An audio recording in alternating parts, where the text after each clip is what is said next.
faltava um pedaço dos dentes. Então, eu disse, mas olha, o Brasil Sorridente pertence ao Brasil Sem Miséria, vá ao posto de saúde. Fui ao posto de saúde, Vigílio estava, tem 6 mil na minha frente. Vocês não sabem como eu me senti naquele lugar, naquela situação. Eu digo, olha, era uma sexta-feira, eu não vou poder, eu não sou do Ministério da Saúde, eu não sei o que eu vou fazer, mas eu, assim que chegar no Ministério em Brasília, eu vou falar com o Ministério da Saúde. Efetivamente, na sexta-noite, o reitor do Instituto Federal já me mandou o nome das mulheres que não tinham dente, que no Ministério da Saúde tem o nome, a tucanara, o banguela, elas chamam de edêntulas. Que então mandou mandou a relação das mulheres que não tinham. Aí eu procurei a Márcia, secretária executiva, que é uma mulher maravilhosa, a secretária executiva do Ministério da Saúde. Ela combina coisas muito especiais, porque ela nunca largou a favela do São Marcos, em Campinas, ela amassa muito barro, ela é muito sensível. Claro que o ministro também é, mas eu estou falando dela porque a conheço de perto. Eu digo, Márcia, estou nessa situação. Bom, resumindo para vocês a história, na terça-feira, todas as edêntulas estavam com a sua agenda montada. A última notícia que eu tive é que todas estão, não tem ninguém com desguarnecido à porta do gol. Aí, por que eu chamo a atenção para isso? Porque se a gente não fizer, faz a transferência de renda, faz a capacitação, faz a qualificação, a pessoa tem uma oportunidade de trabalho e nós não podemos morrer aqui na praia, nesse lugar. Precisava que o Brasil Sorridente também tivesse metido nisso, assim como o Olhar Brasil e assim como as outras políticas públicas. Esse é o esforço enorme, extraordinário do governo federal para fazer com que as políticas, os programas e as ações possam confluir, andar juntas e prestar especial atenção às diferenças de necessidades em relação a essas políticas. O Brasil Sem Miséria não pertence ao MDS. O Brasil Sem Miséria tem essa estrutura de gestão. Temos aqui esse comitê gestor.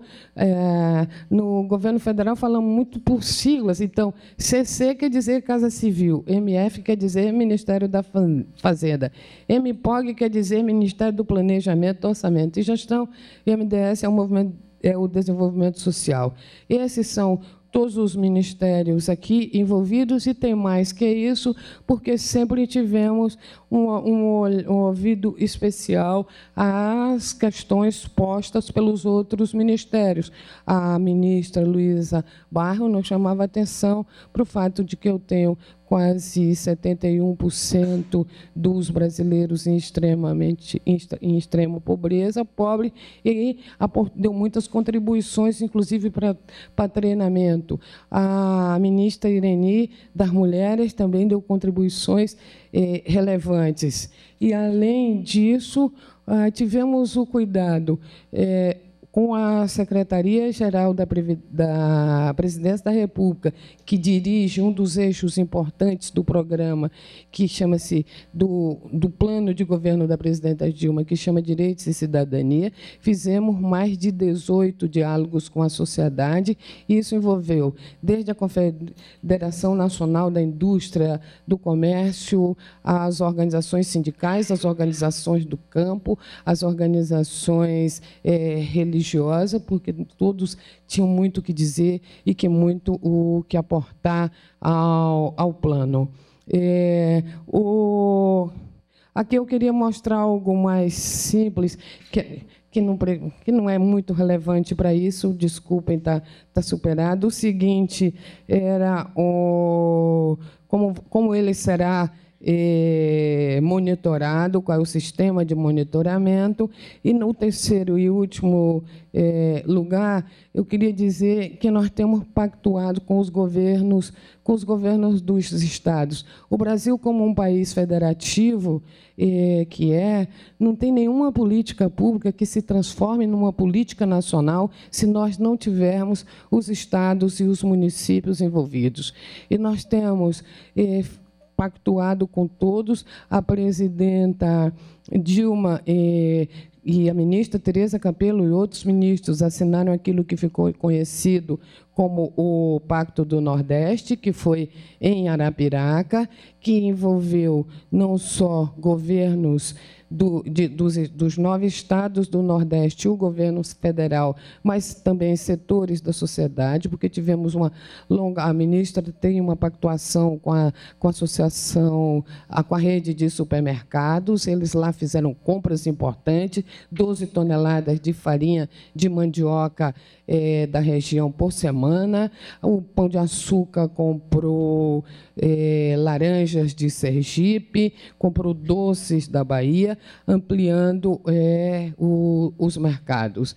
Então, nós temos essa pactuação importante com os estados e com os municípios. Ele é um plano intersetorial por natureza, por definição, porque, voltando ao começo, é impossível ter um plano Brasil sem miséria se pensarmos que existe apenas uma causa da pobreza e da extrema pobreza, se não fizermos com que as políticas e os programas e as ações se juntem para enfrentar todas aquelas caras e manifestações da pobreza.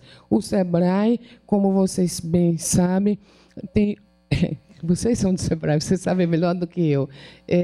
Tem uma larga tradição, capacidade, expertise e inteligência para aportar a esse processo. Porque, em geral, todos nós temos o mesmo disco duro, não é? O nosso software que é diferente, que roda diferente. O software do SEBRAE roda bem pra caramba, tem uma expertise importante que pode aportar e aportará muito ao Plano Brasil Sem Miséria. Vejam vocês que, no passado, a Tereza Campelo, ministra, disse outros números agora, mas até recentemente os números que tínhamos era que 8% dos empreendedores, 8%, entre 7% e 8% dos empreendimentos, dos microempreendedores, dos programas de transferência de renda, são pessoas, vejam vocês, que procuraram, conseguiram e saíram fora. Claro que nem todos nós temos essas habilidades e competências para o empreendedorismo, mas, certamente, nesses 7%, 8%, eu tive aí um papel importante, não só do SEBRAE, mas das prefeituras que aportaram conhecimento, abriram portas e acesso. No dia 2 de junho, quando a presidenta Dilma, a última coisa que eu vou falar, lançou o programa, uma senhora que nasceu nas Alagoas e foi parar em Osasco, e era uma empreendedora, e passou por muitas situações, e está muito bem de vida, olha, e passa por um treinamento, passa por SEBRAE, passa por microcrédito, passa por um monte de coisa. Quem não ouviu, a senhora, um momento, disse: eu nunca pensei, saindo lá das Alagoas, vindo aqui a São Paulo, para Osasco, recebi o Bolsa Família, participei de um curso disso, um curso daquilo outro, olha para a presidenta Dilma e diz assim: e aqui estou eu, falando de presidenta a presidenta.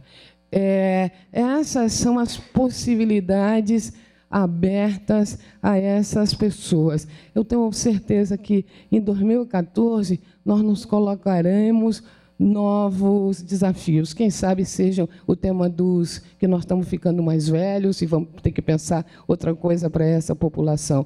Mas 8,5% da população brasileira não é muito. Quem viu os noticiários ontem dos Estados Unidos não é uma boa comparação, mas é 16% de extremamente pobres, são 40 e tantos milhões de estadunidenses nessa situação.